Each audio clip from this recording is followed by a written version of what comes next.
नमस्कार. लग्नानंतर होईलच प्रेम ह्या मालिकेच्या आजच्या भागामध्ये आपल्याला पाहायला मिळत आहे. इथे आपल्या दयाळू प्रेमळ अशा नंदिनीने छानसा टिफिन बनवलेला असतो आणि तो घेऊन गेले आर्या डॉक्टरसाठी. आणि ती आता इतका ताव मारत असते, ताव मारता मारता गुबू गुबू गुबू इतकी पटक पटक घास खात असते ना. तर तिच्या एवढ्या स्पीडला पाहून आपला जीवा काय म्हणतो माहिती का, अगं बाई हळूहळू जेवण कर, नाही तर बाळाची आई इतकी अशा ह्या पद्धतीने जेवते ना, मग बाळ पण असंच ह्या पद्धतीत असंच खाईल, मग कसं दिसेल. तर इथे आपली नंदिनी किती भोळी आहे, ती म्हणते की बाळाची आई मी तर असं स्पीडमध्ये असं गुबू गुबू जेवण करत नाही, मग जेव्हा तुम्ही असं का म्हणताय. खरं तर कळत न कळतपणे हा जीवा आर्याला बाळाची आई म्हणाला. ह्या गोष्टीचं खरंच इतकं काळजाला लागलं आहे ना आपल्या नंदिनीच्या, तिला आता सांगता येत नाही. तिच्या डोळ्यात पाणी यायचं बाकी राहिलं होतं. आता ही जी नाटकं करणारी आर्या आहे ना, तर तिला घास खाता खाता जरा ठसका आला म्हणून तिची नाटकं सुरू झाली. तर ती जोरजोरात खोकू लागते आणि मग तिला आपला जीवा लगेच पाठीमध्ये चोळत चोळत म्हणू लागतो की थोडीशी थांब, श्वास घे, पाणी पी, बरं वाटतंय का, पाठ चोळतच राहतो पाठ चोळतच राहतो. ही गोष्टसुद्धा आपल्या नंदिनीला खटकते का एखाद्या स्त्रीला एवढं कम्फर्टेबल करणं स्वतःसोबत, तिच्या पाठीवरनं हात वगैरे फिरवणं, तिला ठसका गेला आहे म्हणून हे तर योग्य नाहीच आहे. तर आता हे सगळं करते म्हणून तिला जरा खटकते, साहजिक आहे, वाटणारच. पुरुषांनी पण ना त्याची मर्यादा राखून दूर राहून मग बोलायला पाहिजे.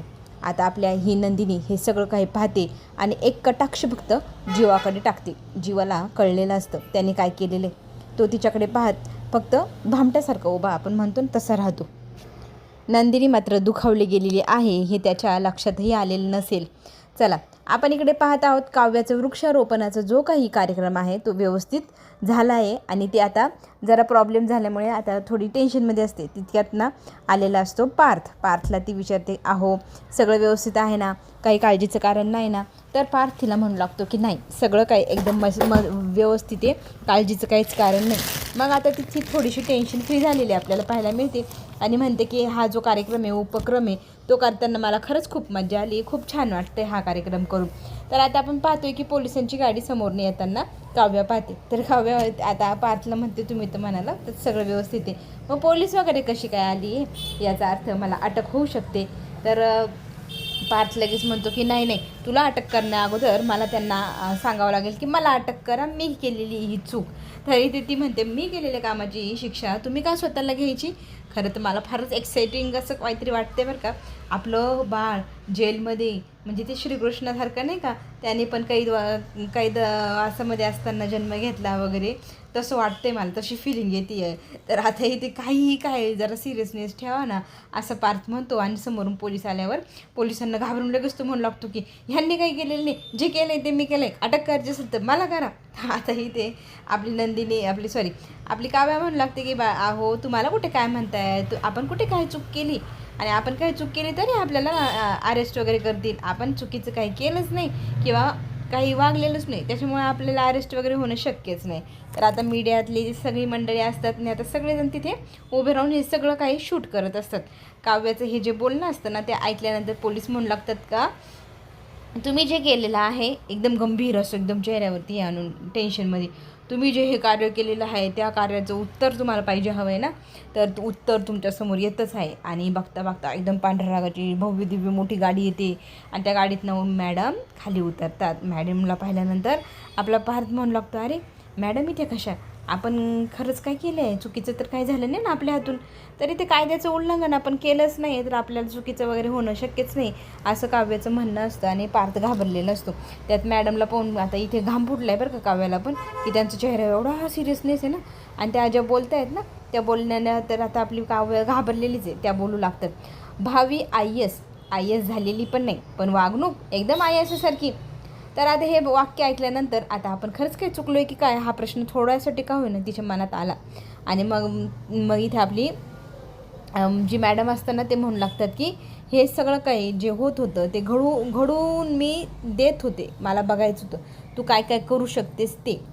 तर हॉस्पिटलमध्ये आपण पाहतोय आर्याचं जेवण झालेलं असतं. आपली नंदिनी डबे वगैरे सगळे उचलू लागते आणि उचलून झाल्यानंतर तितक्यात तिथे आर्या येते आणि आर्या म्हणते की आजचं जेवण खरंच खूप छान होतं, मी ना जेवणासाठी क्रेझी आहे, एकदम वेडी माहिती आहे सगळ्यांना ना.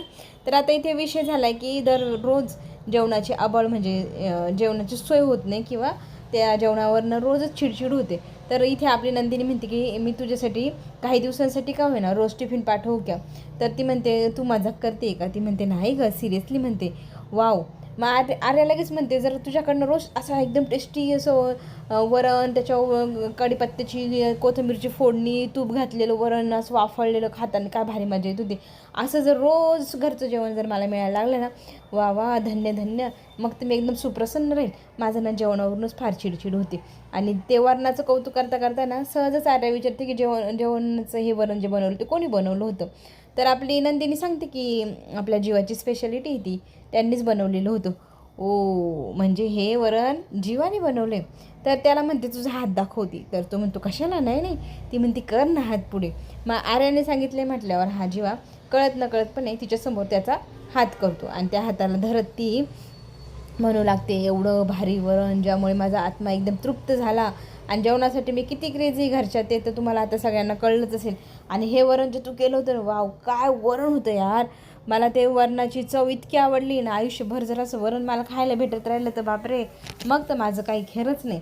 आता ती त्या हाताला चुंबन घेते आणि तू जे बनवलं ते खूप सुंदर होतं. आपण नाही म्हणतो ही पदार्थ कोणी बनवला आहे त्याच्या हाताला असं असं चुंबन वगैरे द्या, तसं काम हिने इथे केलेलं आहे. आणि हे जे काम आहे ना थोडक्यात खटकलं आहे आपल्या नंदिनीला.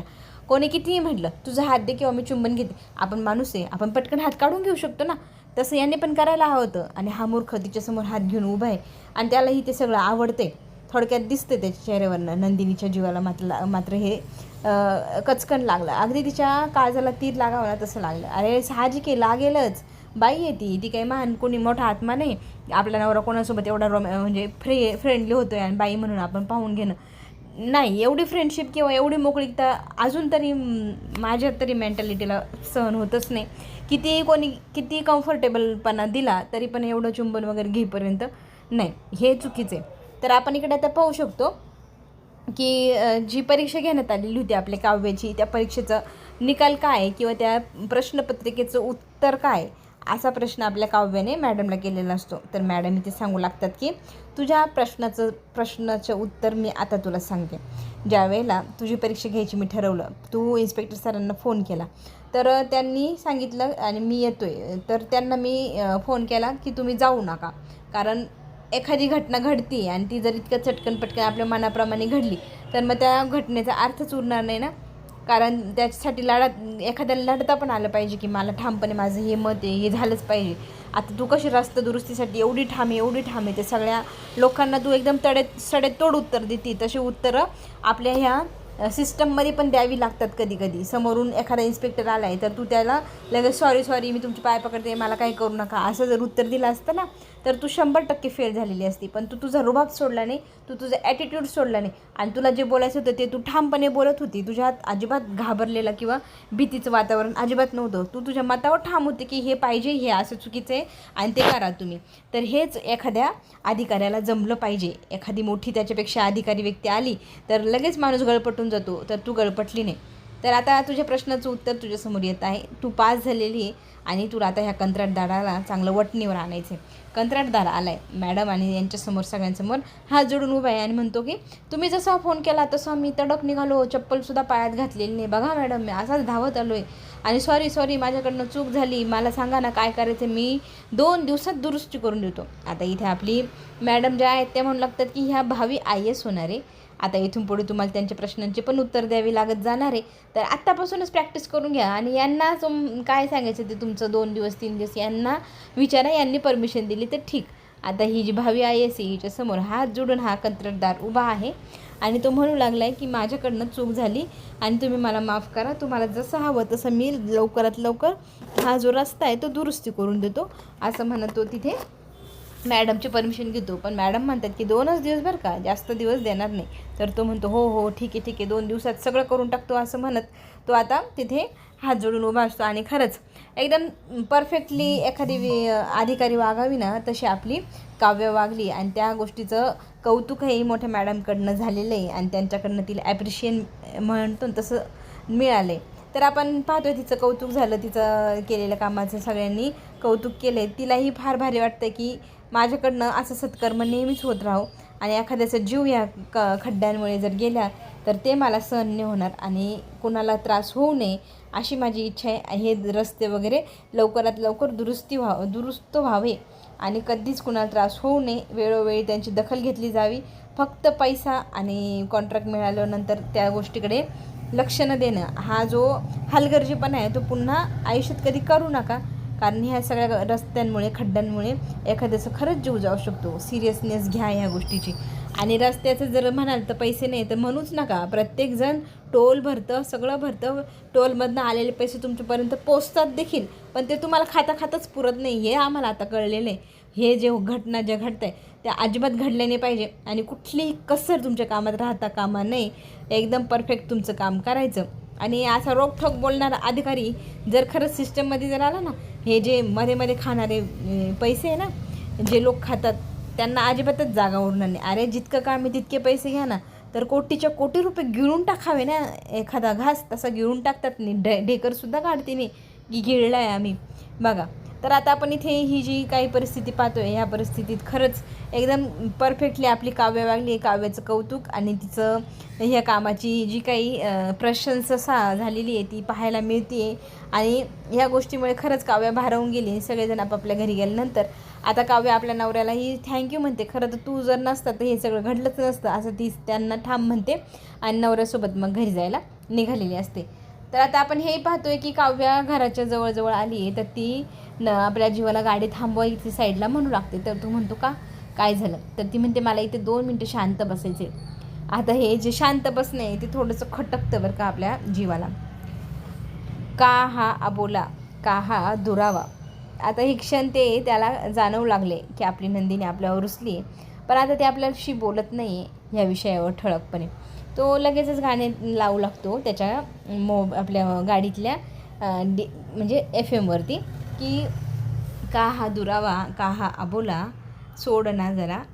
तर आता आपण इथे पाहतोय हे सगळं काही आपल्या नंदिनीला अजिबात आवडलेलं नाही आणि ह्या गोष्टीची माफी आता जीवाला मागावीच लागणार. त्यांनी केलेलं काम हे चुकीचं आहे हे त्याला आता दाखवून देण्याची वेळ आपल्या नंदिनीकडे आले. तो आता लाडीगुडी लावण्यासाठी का होईना मुद्दाम कान पकडतो आणि आपल्या नंदिनीला म्हणू लागतो की सॉरी बुवा, माझ्याकडनं चूक जर घडली असेल तर अजूनही त्या चुकीचं त्याला कन्फर्म वाटत नाही की मी चुकलो आहे. तो इथे जर तरच्या गोष्टी सांगतोय. हे खटकतं बरं का आपल्या नंदिनीला. आता कान उघडण्याची वेळ जीवाची आलेली. एखादी व्यक्ती तुमचं कौतुक करते तर तुमचा हात पकडून त्याला चुंबन देते, हे तर मला मान्य आहे. पण माझ्या पण हातात आहे ना, एखादी व्यक्ती जर माझ्या हाताचं चुंबन घेते ते पण ॲप्रिशिएशन तुमच्या भाषेत, एखाद्या गोष्टीची प्रशंसा अशी, तू खूप भारी बनवलं, तुझ्या हाताचं चुंबन घेऊ दे. तू तिला हात दिला, ती चुंबन घेते, तुझ्या लक्षात आलं होतं ना, तर तू तुझा हात बाजूला करू शकला असतं ना. मग तो म्हणतो अगं त्यात काय एवढं, साहजिक हे नॉर्मल आहे, एवढं काय नाही. दुनिया कुठं चंद्रावर गेली, जाऊ दे ती चंद्रावरती गेली तर गेली. जर मला नाही पटत तर नाही. जर माझ्याकडे एखादा व्यक्ती आला पुरुष आणि त्याने जर म्हटलं की तू भारी स्वयंपाक केला, तुझ्या हाताचं चुंबन घेऊ का, त्यावेळेला तुला काय वाटेल, तू देशील का ते घेऊ? आणि मी जरी समोर तो व्यक्ती किती भारी असला ना, तो जर मला म्हणतोय आणि मी त्याला हात देईल का लगेच, धर घे माझ्या हाताचं चुंबन? नाही ना, माझ्या हातात आहे ना नकार देणं. मग तुझ्या पण हातात होतं नकार देणं, तू का दिला नाही? जीवाला जो हा प्रश्न विचारला आहे नंदिनीने, त्याचं उत्तर जीवा काय देणार हेही आपल्याला पुढे पाहायला मिळणार. घरामध्ये मात्र हे तमाशा पाहायला मिळतोय. इथे इतकी छुटलेली आहे जीवा आणि पार्थची मम्मी, आणि ती इतकी संतापून इतकी खडखडीत बोल लावते ना पार्थला, आणि अगदी पार्थच्या कानाखाली सुद्धा सनकन वाजवते. अगदी सगळं सुम झालेलं असतं, कुणाला काही कळेना. आणि घरात घुसल्या जीवा पार्थची बाजू घेऊन म्हणतो की आई काय झालं, तू का मारते त्याला? तर इथे तो चुकला म्हणून मारते, तर ती एवढ्या मोठ्या मुलाच्या कानाखाली तो चुकलाय म्हणून मारणं हे योग्य नाही आहे. तर जीवा म्हणतो की असं का, नको करूस, काय झालं ते तरी बोलून आपण सॉल्व करू शकतो ना. इथे मात्र संयम सगळा सुटला आहे मानिनीचा, आणि ती म्हणू लागली की बाबा रे, तूही काही चूक केली असेल तर आजच सांगून दे मला. म्हणजे कसं, मी माझं स्वतःच्या हाताने स्वतःचं डोकं एकदाच फोडून घेते. माझ्या डोक्याला अजिबात ताण देऊ नका, त्रास देऊ नका. तुम्ही दोघं भावांनी मला खरंच खूप त्रास द्यायचं ठरवलेलं दिसतंय. माझा अंत पाहू नका, माझ्या संयमाची ही सीमारेषा ही ओलांघली जाते, ती ओलांघू नका, माझ्या संयमाची परीक्षा पाहू नका, असं म्हणत मानिनीने इथे मुलांसमोर हात टेकले. तिचा संताप ती त्यांच्यासमोर व्यक्त करत आहे. चला तर मग पुढे जे काय होईल ते पाहायला आपल्या सगळ्यांनाच आवडणार आहे. तर उद्याचा भाग एकदम इंटरेस्टिंग येतो, आपण उद्या पाहूया. आता मात्र घेऊया छोटीशी विश्रांती. आपण पुन्हा भेटूया. चॅनल लाईक आणि सबस्क्राईब करायला विसरू नका. कमेंटमध्ये सांगत जा कशी वाटते आजची सिरियल आणि कशी नाही, म्हणजे कसं मला बनवायला उत्साह वाटेल. चला तर मग आपण पुन्हा भेटूया. धन्यवाद.